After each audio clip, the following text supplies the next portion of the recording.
Pirmą kartą Lietuvos jūrų muziejaus pasirodymuose dalyvaus ir ruonis. Scena jis dalysis kartu su savo pusbroliais, kaliforniniais jūrų liūtais.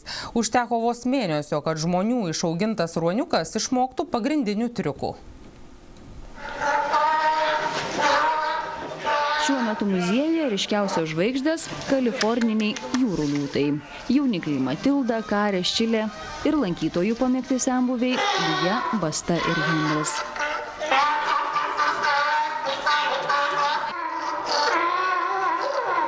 Kartu su jais scenoje ruonis Botnis kol kas jaučiasi nedrąsiai. Jis dresuojamas vos mėnesį, tačiau jau spėjo išmokti kai kurių gudrybių. Jis su mumis dirba tik šiek tiek daugiau negu mėnuo. Tikrai palyginti jis nemažai moka. Yra ta abėcėlė, kurios galbūt ne visi pastebi, bet treneriai žino, kad yra labai sunku išmokyti paprasčiausių dalykų. Kaip žinot savo vardą, vietą, tiesiog ateik, eik į vandenį, tokius paprastus dalykus. Ir jisai išmoko tai gana greit.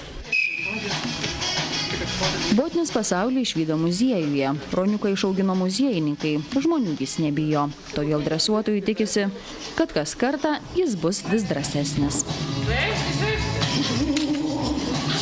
Kol kas dresuojamas bus tik vienas ruonis.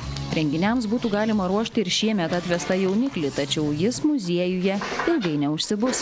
Ruoniukas parduotas Kinijos zoologijos sodui. Treniruoti galima tik tai jauniklius.